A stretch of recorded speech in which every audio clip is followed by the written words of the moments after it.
আমার স্বামী 4 বছর জেলখানায়। আমার স্বামীর অনুপস্থিতিতে আমার বাড়ির পাশে আমার দেওর আছে, সে আমার সুযোগ নিয়ে এরপরে আমার সেই দেবরটা আমার বাড়ি যাতায়াত করে, অনেক ধরনের অনেক কিছুই আমারে বলিছে, বলে আমার বিয়ের প্রতিশ্রুতি দিচ্ছে যে সে আমার বিয়ে করবে, আমার এসে দেখবে। এরপরও সে আমারে দেখিছে, আমার কাছে আইসে গেছে। সে মনে করেন স্বাভাবিক একটা স্বামী স্ত্রী যেভাবে সেইভাবেই সে আসা যা করছে, আমার ওখানে থাকিছে। আজ 2 বছর সে আমার সাথে সম্পর্ক করছে।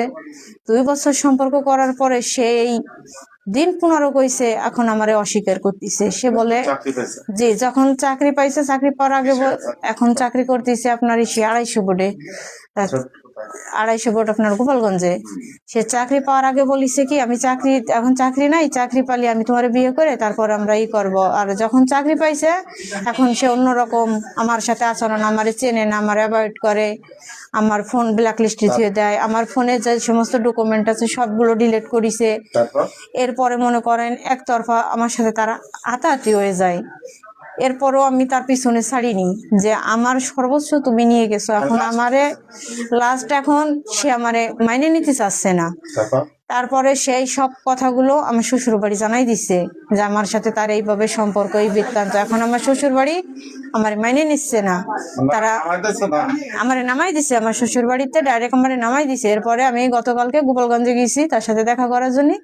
সে আমার সাথে একবার আমি তারে গেটের বাইরে পাইছি, এরপরে সে আমারে দেখে ভিতরে চলে গেছে। আমি আর তারে সারাদিনে খুঁজে পাইনি।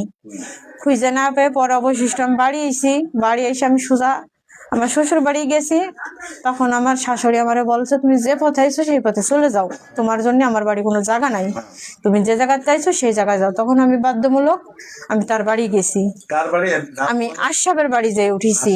জি, আশরাফের বাড়ি উঠেছি, যার সাথে ওর বাপের নাম হল হাবিব শেখ। আমার শ্বশুর বাড়ি আমার জায়গা দেয়নি, আমি তার বাড়ি যে উঠেছি। তার বাড়ি উঠার পরে তার বাপ মা আমারে বিভিন্ন ধরনের গালিগালাজ, এরপরে একের পর এক লোকজন হ্যারাস আমারে, এ লোকানে ওই লোকানে, আমারে রাত্রে মোটরসাইকেলে উঠে দেয়, আমার হাত ধরে টানাটানি, এইভাবে সারাটা রাত আমারে বসাই করেছে। আজকে সকালবেলা আমারে মারধর শুরু করে দিছে, বাড়িতে নামানোর জন্য মারিছে। হাবিব মিয়া মারছে, হাবিব মিয়ার ছেলে মারিছে, হাবিব মিয়ার বউ মারিছে। এরপরে তার বাড়ি আরো সদস্য ছিল। মনে করেন যখন একটা মারামারি হয় তখন তো আর একজনে হাত লাগায় না। মহিলা এইখানে লোক কালকে সন্ধ্যায় 6টা 6:30টার দিকে এসে আমাকে ওই দরজায় বইছে।